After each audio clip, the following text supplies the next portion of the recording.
যারা তওবা করে তাদের সাথে কে আছেন? আল্লাহ রাব্বুল আলামিন আছেন। কারণ প্রত্যেক বান্দা ভুলের ঊর্ধ্বে নহে। কুল্লু বানি আদম খাত্তাউন ওয়া খায়রুল খাত্তাইন আত-তাওয়াবুন। প্রত্যেক বনি আদম, আদমের সন্তান যত আছে সবাই গুনাহগার, সবাই ভুল করে। ঠিক না বেঠি? কথা বলেন ঠিক না বেঠি? সবাই কি করে? ভুল করে। কুল্লু বনি আদম খাত্তাউন, প্রত্যেক বনি আদমও কি করে? ভুল করে, ভুলকারী। খাত্তাউন মানে ভুলকারী। তাহলে আমরা ভুল করি, আমরা বনি আদম, আমরা আদমের সন্তান। আমাদের আদি পিতা হযরত আদম আলাইহিস সালাতু ওয়াস সালাম, ওখান থেকে সারা পৃথিবীতে কোটি কোটি, শত কোটি, হাজার কোটি, কিয়ামত পর্যন্ত যত মানুষ আসবে সবাই আমাদের আদি পিতা আদম আলাইহিস সালাতু ওয়াস সালামের সন্তান। সুবহানাল্লাহ। ঠিক না বেটি? বাইরামান, সুতরাং সবাই বনি আদম এবং সবাই ভুলকারী। কুল্লু বনি আদম খাত্তাউন। আর এই ভুলকারীর মধ্যে খায়রুল খাত্তাইন আত-তাওয়াবুন, যারা ভুল করার পরে অনুতপ্ত হয়, ভুল করার পরে বুঝতে পারে আমি ভুল করেছি, আর কোনোদিন এরকম অন্যায় করব না, এই ইরাদা মনের মধ্যে যার আছে, অনুশোচনা যেই বান্দার অন্তরের মধ্যে পয়দা হয়, ওই বান্দা হচ্ছে আল্লাহ রাব্বুল আলামিনের কাছে উত্তম বান্দা। খায়রুল খাত্তাইন আত-তাওয়াবুন, তওবাকারীর মধ্যে তওবাকারী হচ্ছে আল্লাহর দরবারে সবচেয়ে প্রিয় বান্দা। সুবহানাল্লাহ। কারণ যখন তওবা করে, অনেক আছে ভুল করে, ভুল করার পরে মাস চলে যায়, বছর চলে যায়, যুগ চলে যায়, কিন্তু কোনোদিন ওই যার সাথে ভুল করে, বেয়াদবি করে, অথবা কোন ধরনের মনোমালিন্য তৈরি হয়, দাঙ্গা হাঙ্গামা হয়, কথা বলে না, বছরের পর বছর কথা বলে না। এরকম লোক আছে না নেই? ইগোটা অনেক প্রবল আকার ধারণ করে, ইগোটা অনেক বেশি, যার কারণে কথা বলে না। এরকম বান্দা আছে না নেই? আমাদের মধ্যে আছে। কিন্তু আল্লাহ তাআলা এদেরকে বলেন এরা অহংকারী, এদেরকে আল্লাহ তাআলা পছন্দ করেন না। সুতরাং ভুল করার পরে যে বান্দা মাফ চায়, ক্ষমা চায়, যে আমার ভুল হয়ে গেছে ভাই, তুমি আমাকে মাফ করে দাও। এজন্য আল্লাহ রাসূল সাল্লাল্লাহু আলাইহি সাল্লাম তিনি এক সাহাবীকে দেখে অন্য সাহাবীদেরকে বললেন, তোমরা জান্নাতি মানুষ দেখতে চাইলে এই লোকটার দিকে তাকাও। তখন আবু বকর, বড় বড় সাহাবী আবু বকর, ওসমান, এরা বসা, তারা বুঝতে পারলেন না এই অপরিচিত লোকটাকে আল্লাহ রাসূল কেন বললেন যে এই লোকটা, তোমরা যদি জান্নাতি লোক দেখতে চাও এই লোকটার দিকে তাকাও। তখন আল্লাহ রাসূলকে প্রশ্ন করার, তারা প্রশ্ন করলো ওই লোকটাকে যে আল্লাহ রাসূল আপনাকে কেন জান্নাতি মানুষ হিসাবে ঘোষণা করলেন? তখন ওই লোকটা, অপরিচিত সাহাবী, তিনি বললেন, আল্লাহ রাসূল কেন বলছেন আমার জানা নাই, তবে আমার তেমন কোনো আমল নাই। আমার আমল হচ্ছে আমি প্রতিদিন ঘুমানোর আগে আমি চিন্তা ভাবনা করে আমি আত্মসমালোচনা করি যে আমি সারাদিনে কি ভুল করেছি। ভুল করার পরে আমি আল্লাহর কাছে তওবা করি, হে আল্লাহ আমাকে মাফ করে দাও। আর আমার সাথে যদি কেউ বেয়াদবি করে বা কেউ অন্যায় করে, অপরাধ করে, আমি তাদেরকে মাফ করে দেই। এই জন্য আমি চিন্তা করি আমিও মাফ করে দেই আর তারাও যেন আমাকে মাফ করে দেয়। এই মন মানসিকতা, একটা পিওর মাইন্ড নিয়ে আমি যখন বিশ্রামে যাই, ঘুমাতে যাই, হয়তোবা সেটাই হতে পারে আল্লাহ রাসূল হয়তোবা সেটা জানেন, যার কারণে আল্লাহ রাসূল আমাকে জান্নাতি মানুষ হিসাবে ঘোষণা প্রদান করেছেন। সুবহানাল্লাহ। তাহলে মানুষকে কি করতে হবে? মাফ করে দিতে হবে। কি করতে হবে? মাফ করে দিতে হবে। যে অন্যায় করেছে, এই অন্যায়টা তো আল্লাহ তাআলা ইচ্ছা করলে মাফ করে দিতে পারেন। আমিও মাফ করে দিলাম, কিয়ামতের ময়দানে রসিলায় আল্লাহ আমাকে জান্নাতবাসী বানায়া দাও। সুবহানাল্লাহ। দরকার আছে না নেই? মাফ করে দিব, আল্লাহর কাছে চাইবো, আল্লাহর কাছে যাদা চাইবো, পুরস্কার চাইবো। হে আল্লাহ, আমি আমার অন্তরের মধ্যে যত ব্যথা, যত কষ্ট, যত রাগ, যত ভরসা, সবগুলো আমি মাফ করে দিলাম। এর উসিলায় তুমি আমাকে কিয়ামতের ময়দানে তোমার বন্ধুর সুপারিশ, তোমার বন্ধুর সাথে থেকে আমাকে জান্নাতুল ফেরদাউস নসিব করে দিও। কোনো দরকার আছে না নাই? আর আপনি যদি মাফ না করেন, লা ইয়ারহামুল্লাহু মান লা ইয়ারহামুন নাস, যে বান্দা অন্য বান্দাকে, অন্য মানুষকে রহম না করে, ইহসান না করে, আল্লাহ তাআলা কিয়ামতের ময়দানে ওই বান্দাকে ইহসান করবে না। ঠিক না ঠিক? কথা বলেন ঠিক না ঠিক? কিয়ামতের ময়দানে আল্লাহর দয়া, অনুকম্পা, অনুরাগ, অনুগ্রহ পেতে হলে আপনাকে আগে সৃষ্টির উপর, মানুষের উপর দয়া, অনুকম্পা দেখাতে হবে। তারপরে কিয়ামতের ময়দানে আপনি আশা করতে পারেন যে আল্লাহ আমাকে তার রহমত দিয়ে আমাকে মাফ করে, আমার গুনাহগুলো মাফ করে দিয়ে আমাকে জান্নাতুল ফেরদাউস অথবা জান্নাতবাসী বানায় দিবেন। দরকার আছে না নেই? কথা বলেন, দরকার আছে না নেই? এই ইচ্ছা, এরকম একটা মন আমাদের মধ্যে আছে? এরকম একটা মন আমাদের মধ্যে আছে? নাই। আমরা প্রতিশোধ পরায়ণ, আমরা কিভাবে প্রতিশোধ নিব এই চিন্তা, কিন্তু আমার নিজের চিন্তা করি না। আমার পা থেকে মাথা পর্যন্ত সারা জীবন যে কত প্রকার অন্যায় করেছি, অপরাধ করেছি, এগুলার হিসাব, এগুলার ন্যায্য হিসাব যদি আল্লাহ তাআলা চান, তাহলে কিয়ামতের ময়দানে এক কদম সামনে অগ্রসর হওয়া যাবে না। যাবে? যাবে না। আমাদের প্রিয় নবী মুহাম্মদুর রাসূলুল্লাহ সাল্লাল্লাহু আলাইহি ওয়াসাল্লাম তিনি কোনোদিন মিথ্যা বলেন নাই। এজন্য কাফের বেঈমানেরা, মুনাফিকেরা তারা উপাধি দিয়েছিল আল আমিন, কারণ তিনি হচ্ছেন বিশ্বস্ত মানুষ। তিনি আমানতের খেয়ানত করেন নাই, মিথ্যা কথা বলেন নাই, মানুষকে ধোঁকা দেন নাই, লম্পট ছিলেন না, কপট ছিলেন না, অত্যাচারী ছিলেন না। ছিলেন নাকি? তিনি ছিলেন একজন পিওর মানুষ, পুত পবিত্র ব্যক্তি। তার চরিত্রের মতো আর কোন চরিত্র পৃথিবীর অন্য কোন মানুষের ছিল না। এজন্য আল্লাহ রাব্বুল আলামিন কুরআনুল কারীমের মধ্যে বলেছেন, লাকাদ কানা লাকুম ফি রাসূলিল্লাহি উসওয়াতুন হাসানাহ, তোমাদের জন্য রাসূলের মধ্যে রয়েছে উত্তম হাসানা, উত্তম চরিত্র। সুতরাং আল্লাহর রাসূলের চরিত্র যেই বান্দাকে ধরবে, আল্লাহর রাসূলের চরিত্র অনুযায়ী যেই বান্দা জীবন গড়বে, কিয়ামতের ময়দানে ওই বান্দা কোনদিন পথভ্রষ্ট হতে পারে না, ওই বান্দা কোনদিন জাহান্নামী হতে পারে না। আল্লাহর রাসূল তাকে সুপারিশ করে জান্নাতে নিয়ে যাবে, তাতে কোনো সন্দেহ নাই। আছে নাকি? কোনো সন্দেহ আছে? কোনো সন্দেহ নাই। কারণ আল্লাহ রাসূলের আদর্শ যে বান্দা ধারণ করে, ওই বান্দার ইহকাল পরকাল কোনো কালে ভয় নাই, চিন্তা নাই। ইহকালে মুক্তি পাবে, ইহকালে মুক্তি পাবে এবং পরকালে শান্তির বিশাল বাগিচায় উপনীত হবে। ঠিক না ঠিক? ভাইরা আমার, সুতরাং আল্লাহ রাসূল বলেন, লা তাযুলু কদমা ইবনি আদম ইয়াওমাল কিয়ামাতি মিন ইনদি রাব্বিহি, লা তাযুলু কদমা ইবনি আদম ইয়াওমাল কিয়ামাতি মিন ইনদি রাব্বিহি, আল্লাহর কাছ থেকে বনি আদম এক কদম সামনে অগ্রসর হতে পারবে না। পারবে নাকি? না। আল্লাহর কাছ থেকে এক কদম সামনে অগ্রসর হওয়া যাবে না। হাত্তা ইউসআলু আন খামসিন, পাঁচটি প্রশ্নের উত্তর দেওয়া ব্যতীত, পাঁচটি প্রশ্নের উত্তর যতক্ষণ পর্যন্ত বান্দা প্রদান করতে না পারবে, ততক্ষণ পর্যন্ত বান্দাকে কিয়ামতের ময়দানে এক কদম সামনে অগ্রসর হতে দেওয়া হবে না। হবে নাকি? হবে না। কারণ এখন আপনি যত বরত্ব দেখান, যত অহংকার দেখান, যত শক্তি, সামর্থ্য, ক্যাপাবিলিটি, আপনার আর্থিক গৌরব, তারপরে ফিজিক্যাল শারীরিক গৌরব, যে আমার অনেক বড় একটা সুঠাম দেহ আছে, আমি দুর্বল ব্যক্তি যারা আছে এদেরকে পাত্তা দিব না, এদেরকে আমার ধারে কাছেও ভিড়তে দিব না। আপনি যদি আপনার শরীরের শক্তি দেখান, আপনার অর্থের বড়াই করেন, আপনার সম্পদের বড়াই করেন, আপনার প্রতিরক্ষীর বড়াই করেন, যশ খ্যাতির বড়াই করেন, কিয়ামতের ময়দানে এই অহংকারী লোকগুলোকে ধিক্কার দিয়ে তাদেরকে জাহান্নামী বানায়া দিবে। ঠিক না ঠিক? কারণ হলো আগুন যেভাবে কাঠগুলোকে ধরাইয়া দিলে, আগুন ধরাইয়া দিলে কাঠগুলোকে খেয়ে ফেলে, অমনি ভাবে মানুষের মধ্যে যদি অহংকার থাকে, অহংকারী বান্দা নেক আমলগুলোকে খেয়ে ফেলে। সুতরাং কিয়ামতের ময়দানে আপনি যদি আপনার মধ্যে অহংকার, আমিত্ব লালন করেন, আপনি 50 বছর ধরে নামাজ পড়েন, আপনি 50 বছর ধরে রোজা রাখেন, আপনি হজ করেছেন 10 বার, আপনি যাকাত দেন, ফিতরা দেন, কিন্তু আপনার সব নেক আমল আছে, একটা মাত্র গুনাহ, সেটা হলো অহংকার।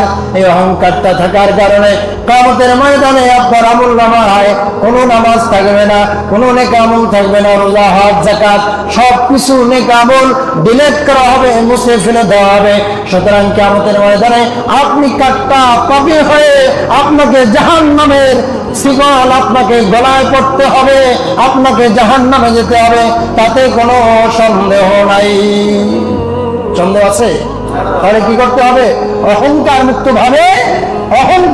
ভাবে আপনাকে নামাজ পড়তে হবে, রোজা রাখতে হবে, যাকাত দিতে হবে, নেক আমল দিয়ে আপনার জীবনটাকে উদ্ভাসিত করতে হবে অহংকার মুক্ত ভাবে। অহংকার রাখা যাবে? কথা বলেন, অহংকার রাখা যাবে? অহংকার রাখা যাবে না। রাসূল, আপনাকে প্রশ্ন করা হবে রূহ সম্পর্কে, যে রূহটা কি? আপনি উত্তর দেন, রূহু মিন আমরি রাব্বি, এটা হচ্ছে আল্লাহর একটা আদেশ, আল্লাহর একটা হুকুম। সুবহানাল্লাহ। আল্লাহর এই আদেশটা, আল্লাহর আদেশ যখন আসবে, এই রূহটা আর থাকবে না। থাকবে না কি? চোখের জায়গায় থাকবে, চোখের জায়গায় থাকবে, কান কানের জায়গায় থাকবে, নাক নাকের জায়গায় থাকবে, হাত হাতের জায়গায় থাকবে, পা পায়ের জায়গায় থাকবে, কিন্তু পা দিয়ে হাঁটতে পারবেন না, হাত দিয়ে কিছু ধরা যাবে না, চোখ দিয়ে মনে হবে যেন তাকিয়ে আছে কিন্তু দেখতে পাবে না, নাক দিয়ে মনে হবে যেন ঘ্রাণ নিচ্ছে কিন্তু নাক দিয়ে ঘ্রাণ নিতে পারছে না, শ্বাস প্রশ্বাস নিতে পারছে না। জিহ্বা তো চমৎকার করে কথা বলার শক্তি প্রদান করা হয়েছিল। আপনি কতগুলো ভাষা, কতগুলো ল্যাঙ্গুয়েজ, কতগুলো ভাষা আয়ত্ত করেছেন, দেশে বিদেশে বড় বড় ইউনিভার্সিটিতে পড়ালেখা করে আপনি কত জ্ঞান অর্জন করেছেন। এই জিহ্বা দিয়ে আপনি কত সুন্দর ভাষায় কথা বলতেন। ওই জিহ্বা আর নড়ে না, জিহ্বা দিয়ে কোনো কথা বলা যায় না, ঠিক না? না ঠিক? জিহ্বা দিয়ে কথা বলা যাবে না। মুখ দিয়ে কত শ্বাস প্রসাদের কত খাবার, দামি দামি খাবার আপনি গ্রহণ করেছিলেন, এই মুখ দিয়ে আর খাবার নেওয়া যাচ্ছে না। মাথা দিয়ে তাম পৃথিবীর সব কিছু প্ল্যান করেছিলেন, চিন্তা ভাবনা করেছিলেন, কিন্তু এই মাথা দিয়ে আর কোনো প্ল্যান করা যাচ্ছে না। এমন কোন প্ল্যান, যেই প্ল্যান করে আপনি মৃত্যুর হাত থেকে বাঁচতে পারবেন, ওইরকম কোন মাস্টার প্ল্যান, কোন কনস্পিরেসি আপনি করতে পারছেন না যে আপনি কোথায় ভেঙে যাবেন, এরকম কোন জায়গা আপনি খুঁজে পাচ্ছেন না, আপনার মাথায় কাজ করছে না। অর্থাৎ আপনার পা থেকে মাথা পর্যন্ত প্রত্যেকটা অঙ্গ প্রত্যঙ্গ সবগুলো শূন্য হয়ে গেল এবং সব কিছুই আল্লাহর হুকুমে যখন প্রাণটা চলে গেল, সাথে সাথে সব কিছু নিস্তেজ হয়ে গেল, সব স্টপ হয়ে গেল, আপনার আর কোনো মূল্য নাই। ঠিক না ব্যাটি? কথা বলেন, ঠিক না ব্যাটি? কোনো মূল্য আছে? মূল্য আছে কোনো? এই হাসিনা যদি এখন মারা যায়, ওই দিল্লির মসনাদে বসে যদি মারা যায় হাসিনা, তাহলে হাসিনার কোনো মূল্য আছে? কথা বলেন, মূল্য আছে? আমার মনে হয় বাংলার বন্দরের মধ্যেই ঢুকতে দেবে না বাংলার জনগণ, কারণ তার কুকর্ম, একটা কুকর্মের বিচার যদি বাংলার জনগণ করে, সেই একটা বিচার কি? শুধু আয়নাগরের বিচার। আয়নাগরের বিচার যদি হাসিনার হয়, তাহলে হাসিনার হাজারো বার ফাঁসি হবে। বাংলার মানুষ তাকে বাংলার ভুবনদের মধ্যে কোনোদিন ঢুকতে দিবে না। ভাইরা আমার, সুতরাং কিসের অহংকার, কিসের প্রতিপত্তি, কিসের ক্ষমতা? এত ক্ষমতার বড়াই গেল কোথায়? এত ক্ষমতার বড়াই গেল কোথায়? তোমার বাবার নামে হাজার হাজার কোটি টাকা, হাজার হাজার কোটি টাকা খরচ করেছো 15ই আগস্ট, এরপরে সারা বছরে, কিন্তু সেই বাবার শরীরের উপরে উঠে যখন প্রস্রাব করে, তখন তোমাদের ক্ষমতা কোথায় গেল? তোমরা তখন ফোর্স প্রয়োগ কেন করলে না? তোমরা তখন তোমাদের শক্তি দিয়ে প্রতিহত কেন করতে পারলে না? এজন্যই পারো নাই, কারণ তোমাদের ক্ষমতার অপব্যবহার, তোমাদের ক্ষমতার অপব্যবহার, তোমাদের অন্যায় অবিচার, তোমাদের দুর্নীতি সীমাহীন হয়ে মানুষের প্রত্যেকটা রন্ধ্রে রন্ধ্রে প্রবেশ করেছে, মানুষের মধ্যে হিংসার উদ্রেক হয়েছে, যার কারণে বাংলার প্রত্যেকটি মানুষ তোমাদেরকে ঘৃণা করে। ঠিক না ব্যাঠি? কথা বলেন, ঠিক না ব্যাঠি? ভাইরা আমার, সুতরাং কিয়ামতের ময়দানে বলছিলাম 5টা প্রশ্নের উত্তর দেওয়া ব্যতীত বান্দার কদম সামনে অগ্রসর হতে পারবে না। 1 নম্বর হচ্ছে আন উমরিহি ফিমা আফনাউ, তোমার জীবনটা কোন কাজে ব্যয় করা হয়েছে। তোমাকে একটা রূহ দেওয়া হয়েছিল, একটা রূহ, এই রূহটা আল্লাহ তাআলা না দিলেও পারতেন, অথবা রূহটা দেওয়ার পরে তোমার 3.5 হাত বডি ল্যাঙ্গুয়েজ থাকবে, কিন্তু ব্রেন থাকবে না। তুমি যে ব্রেন দিয়ে চিন্তা প্ল্যান করেছিলে, চিন্তা ভাবনা করেছিলে, তোমার পরিবার কিভাবে চালাবে, তোমার সমাজ কিভাবে চালাবে, তোমার চাকরি জীবন কিভাবে চালাবে, তোমার রাজনৈতিক জীবন কিভাবে অতিবাহিত করবে, তোমার সামাজিক জীবন কিভাবে অতিবাহিত করবে, তোমার রাষ্ট্রীয় জীবন কিভাবে চালাবে, তোমার আন্তর্জাতিক জীবন কিভাবে চালাবে, এই প্ল্যান যখন তোমার ব্রেন দিয়ে করো, তোমার মেধা দিয়ে যখন করো, এই মেধাটা যদি না থাকতো তাহলে তোমার কোনো বিচার হতো না। এই মেধা নামক এত কোষ্ঠী পাথর, স্বর্ণের মণিমুক্ত আর একটা জিনিস, এমন দামি জিনিস তোমাকে প্রদান করা হয়েছে আল্লাহ তাআলার পক্ষ থেকে। এইটা দেওয়ার কারণে কিয়ামতের ময়দানে তোমার ওই ব্রেইন কোন কাজে ব্যয় করেছো, মেধা কোন কাজে প্রয়োগ করেছো, এই মেধার বিচার কিয়ামতের ময়দানে অবশ্যই তোমাকে জবাব দিতে হবে, এবং এটার বিচারের পরে তোমাকে জান্নাত অথবা জাহান্নামে যেতে হবে। ঠিক না ঠিক? সুতরাং আল্লাহ তাআলা 5টি প্রশ্ন করবেন। 1 নম্বর প্রশ্ন হচ্ছে কি, তোমার জীবনটা কোন কাজে ব্যয় করেছো। এখন জীবনের মধ্যে অনেক স্তর আছে না ভাই? জীবনের শুরুতে কি ছিল? জীবনের শুরুতে ছিল হাল আতা আলাল ইনসানে হিনুম মিনাদ দাহর লাম ইয়াকুন শাইআন মাযকুরা, যে তুমি তো উল্লেখযোগ্য বস্তু হিসাবে পরিগণিত ছিলে না। তোমার নাম ছিল না, বংশ ছিল না, তোমার ব্যক্তিত্ব ছিল না, তোমার সামাজিক অবস্থান ছিল না, তোমার রাজনৈতিক অবস্থান ছিল না, তোমার ব্যবসায়িক অবস্থান ছিল না, তোমার জাতীয় অবস্থান ছিল না, সমাজে কেউ তোমাকে চিনত না। চিনত না কি? আপনার নাম যখন অমুক মোল্লা হয়েছে, আপনার নাম যখন অমুক মিয়া হয়েছে, এই মোল্লা আর মিয়ার আগে আপনার কোনো নাম ছিল? আপনি কোথায় ছিলেন? আপনি ছিলেন মায়ের জগতে, আপনি পেটের মধ্যে ছিলেন। যখন পেটের মধ্যে ছিলেন তখন তো আপনার কোনো নাম ছিল না, কিন্তু আপনার আকৃতি ছিল, আপনি ব্যক্তি ছিলেন, আপনি খাওয়া দাওয়া করতেন, সবকিছুই ছিল, কিন্তু আপনার কোনো নাম ছিল না, আপনি অন্য একটা জগতে ছিলেন। সুবহানাল্লাহ। এই জন্য আল্লাহ তাআলা বলেন হাল আতা আলাল ইনসানে হিনুম মিনাদ দাহরি লাম ইয়াকুন শাইআন মাযকুরা, উল্লেখযোগ্য বস্তু হিসাবে পরিগণিত ছিল না।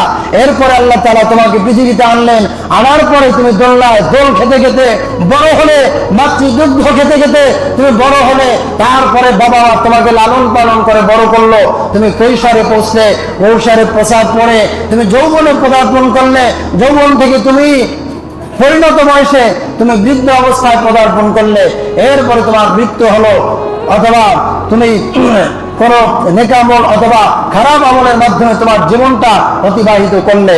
কিন্তু এই যে একটা জীবন দোলনা থেকে মানে ভূমিষ্ঠ থেকে শুরু করে মৃত্যু পর্যন্ত এই জীবনটা কোন কাজে ব্যয় করেছো, আল্লাহ তাআলা কিয়ামতের ময়দানে জিজ্ঞাসা করবেন।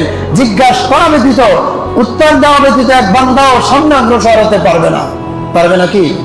সুতরাং এই নিয়ে আমাদের টেন্ডেন্সি আছে, চিন্তা ভাবনা আছে, কি জবাব দিব, কি জবাব দিব চিন্তা ভাবনা নেই। আবার এর মধ্যে অনেক ভাগ ভাগ আছে।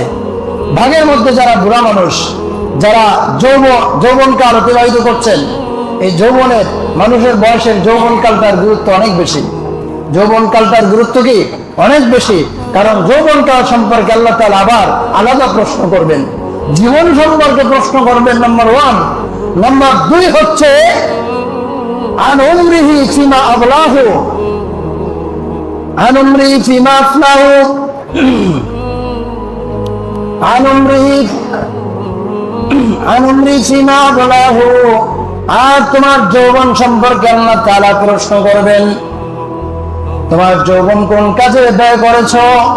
যুবকরা তাদের যৌবন কাল যদি নেক আমলের মাধ্যমে কাটায়া দেয়, আল্লাহ তাআলা কিয়ামতের ময়দানে আরশের নিচে বান্দাকে ছায়া প্রদান করবেন। 7 শ্রেণীর বান্দাকে আল্লাহ তাআলা আরশে আজিমের নিচে ছায়া প্রদান করবেন। কয় শ্রেণীর বান্দাকে? 7 শ্রেণীর বান্দাকে আরশের নিচে ছায়া প্রদান করবেন। আপনি দেখেন আপনি বৈশাখ জ্যৈষ্ঠ মাসে অথবা চৈত্র মাসে দ্বিপ্রহরের সময় কত গরম। এই গরমের মধ্যে আপনি যখন একটা বটবৃক্ষ পান, ছায়াদার বৃক্ষ পান, এই ছায়াদার বৃক্ষের নিচে আপনি আশ্রয় নেন, একটু শ্রান্ত ওখানে বিশ্রাম নিয়ে আপনি শক্তি সঞ্চার করেন, যাতে করে আপনাকে গরম অ্যাটাক করতে না পারে। সুতরাং কিয়ামতের ময়দানে যখন এক বিঘাত মাথার উপরে সূর্যটা থাকবে, মাথার মগজগুলো টকবক করে ফুটতে থাকবে, তখন আপনি ছায়া পাওয়ার জন্য আপনি পাগল প্রায় হয়ে ছুটে চলবেন। তখন আরশে আজিমের নিচে আল্লাহ তাআলা বান্দাকে ছায়া প্রদান করবেন। এরকম 7 শ্রেণীর বান্দাকে আল্লাহ তাআলা ছায়া দিবেন। 7 শ্রেণীর বান্দার মধ্যে এক শ্রেণীর বান্দা হচ্ছে ওই বান্দা যারা তাদের যৌবনকাল আল্লাহর রাস্তায় ব্যয় করে করে কাটিয়েছে। সুবহানাল্লাহ। আল্লাহ রাস্তায় ব্যয় করে যে বান্দা কাটিয়েছে ওই বান্দাকে আল্লাহ তাআলা কিয়ামতের ময়দানে আরশে আজিমের নিচে ছায়া প্রদান করবেন। সুবহানাল্লাহ। ভাইরা আমার, সুতরাং বান্দার যৌবনকালটা ব্যয় করতে হবে ভালো কাজের মাধ্যমে। কারণ বুড়ো মানুষ দিয়ে কোনোদিন কোন রাষ্ট্রের, কোন রাজ্যের, কোন জনপদের কোন বিজয় অর্জন হয় নাই। হয়েছে নাকি? বুড়া মানুষ দিয়ে কিনতে হবে না। কারণ বুড়া মানুষ তারা থাকবে ইবাদতে মগ্ন, তারা থাকবে ঘরের মধ্যে, তারা পরামর্শ দিবে যে তোমরা এদিকে যাও, দিক নির্দেশনা দিবে। কিন্তু যৌবন বয়সে যারা যৌবন বয়স যারা অতিক্রম করছেন তাদেরকে আল্লাহ তাআলা, আল্লাহ রাসূল সাল্লাল্লাহু আলাইহি সাল্লাম, আল্লাহ রাসূল সাল্লাল্লাহু আলাইহি সাল্লাম বলেন তারা কিয়ামতের ময়দানে তাদের যৌবনটা যদি আল্লাহর রাস্তায় ব্যয় করে কাটায়, তাদের কিয়ামতের ময়দানে ছায়া দেওয়া হবে আরশে আজিমের নিচে। কারণ যৌবন বয়স যুবকরা যদি জেগে উঠে তাদেরকে দাবিয়ে রাখার কোন সিস্টেম কোন পৃথিবীর জনপদে নাই। আছে নাকি? যুবকদেরকে দমিয়ে রাখা যায়? যুবকদেরকে দমিয়ে রাখা যায়? যুবকদেরকে দমিয়ে রাখা যায় না। কারণ যৌবন কালটা হচ্ছে এমন একটা সময়, এটা হচ্ছে একটা অদম্য শক্তি, এটা দমন করা যায় না। একটা অপ্রতিরোধ্য ঝড়, অফুরন্ত প্রাণ শক্তি আর সৃষ্টির উন্মাদনায় যৌবনের গৌরব। চেতনা দীপ্ত যুবকেরা যখন জেগে ওঠে তখন তারা বিজয়ের পতাকা ছিনিয়ে আনে এবং পৃথিবীর ইতিহাসে অসংখ্য সরকারের রাজ্য সীমা ধ্বংস হয়েছে যুবকদের আঘাতে। ঠিক না বেটি? ইসলামের প্রথম মুয়াজ্জিন বেলাল রাদিয়াল্লাহু তাআলা আনহু যখন ইসলাম গ্রহণ করেন তখন তিনি ছিলেন যুবক। হযরত মুহাম্মদ রাসূলুল্লাহ সাল্লাল্লাহু আলাইহি সাল্লাম তিনি যুবকদেরকে নিয়ে একটি সংগঠন তৈরি করেন, এটার নাম হচ্ছে হিলফুল ফুজুল। হিলফুল ফুজুল নামে একটি সংগঠন তৈরি করেন। এটা অর্থ কি? যুব সংঘ। যুব সংঘ, এটা যুব সংঘ যুবকদেরকে নিয়ে পৃথিবীর ইতিহাসে সর্বপ্রথম সংগঠন তৈরি করলেন আল্লাহ রাসূল সাল্লাল্লাহু আলাইহি সাল্লাম। হযরত ইব্রাহিম আলাইহিস সালাম যখন পাষণ্ড নমরুদের তৈরিকৃত আগুনে নিক্ষিপ্ত হয়েছিলেন তখন তিনি ছিলেন যুবক। মূর্তি পূজার বিরুদ্ধে আন্দোলন করতে গিয়ে পাষণ্ড নমরুদের তৈরিকৃত আগুনে নিক্ষিপ্ত হয়েছিল, তখন তিনি ছিলেন যুবক। হযরত ইউসুফ আলাইহিস সালাম যখন কারাগারে নিক্ষিপ্ত হয়েছিল তখন তিনি ছিলেন যুবক। বদর প্রান্তরে মুআয ইসলামের দুজন সাহাবী ইসলামের ঘোর দুশমন আবু জেহেলকে যখন হত্যা করেছিল তখন তারাও ছিল যুবক। খায়বার বিজয়ী বীর সেনানী শেরে খোদা আলী রাদিয়াল্লাহু তাআলা আনহু যিনি কামুজ দুর্গের লৌহ কপাট উপড়িয়ে ফেলে এক মুষ্টিতে নিয়ে যুদ্ধের ঢাল বানিয়েছিলেন তখন তিনি ছিলেন যুবক। স্পেন বিজয়ী বীর সেনানী মোহাম্মদ তারিক বিন জিয়াদ তিনি যখন স্পেনে যুদ্ধ করে বিজয় অর্জন করলেন তখন তিনি ছিলেন যুবক। ভারত বিজয়ী সেনাপতি মোহাম্মদ বিন কাসিম যখন ভারত ইসলামের বিজয়ের পতাকা উড্ডীন করলেন তখন তিনি ছিলেন যুবক। 1929 সালে ভারতের কুখ্যাত কাফির রাজপাল রহিমুল্লাহ রাসূল নামে একটি বই প্রকাশ করে এবং এই বইয়ের মধ্যে আমাদের সকলের শ্রদ্ধেয় ব্যক্তিত্ব, সর্বকালের সর্বযুগের শ্রেষ্ঠ মানব মুহাম্মদ রাসূলুল্লাহ সাল্লাল্লাহু আলাইহি সাল্লামের চরিত্র হনন করা হয় এবং তার প্রতিবাদ করতে গিয়ে একজন আলিমউদ্দিন নামে একজন মর্দে মুজাহিদ শাহাদাত বরণ করেন এবং তিনিও ছিলেন যুবক। 1952 ভাষা আন্দোলন, 69 গণঅভ্যুত্থান, 71 স্বাধীনতা সংগ্রাম, 90 স্বৈরাচার বিরোধী আন্দোলন, 91 বাবরি মসজিদ, 92 বাবরি মসজিদ রক্ষা আন্দোলন, একবিংশ শতাব্দীর ফতোয়া বিরোধী, কোরআন বিরোধী রায় বাতিলের প্রতিবাদী আন্দোলন, সর্বশেষ 2024 সালে 5ই আগস্ট এই সরকারকে ফ্যাসিস্ট একজন জালিম সরকারের বিদায় ঘণ্টা বাজিয়ে গণভবন দখল করে নিয়েছিল এই দেশের আপামর জনতা, দালাল ছেলেরা, এই দেশের তাওহীদি জনতা এবং স্কুল কলেজ ইউনিভার্সিটি মাদ্রাসার ছাত্ররা, ইয়াং জেনারেশন তাদের প্রতিপত্তি, তাদের শক্তি প্রয়োগ করে একটা মহাশক্তিধর রাষ্ট্রের প্রধান শাসনকে, ফ্যাসিস্ট গভর্নমেন্টকে তারা বিদায় ঘণ্টা বাজিয়ে তাদেরকে বিদায় করে, ফিরআউন নমরুদের মতো বিদায় করে তাদেরকে বিদায় করে দিলেন, বাংলার জমিন থেকে উৎখাত করে দিলেন। এরাও ছিল কারা? এরা ছিল যুবক। সুতরাং পৃথিবীর এক প্রান্ত থেকে অন্য প্রান্ত পর্যন্ত যুবকদের পদচারণায় মুখরিত।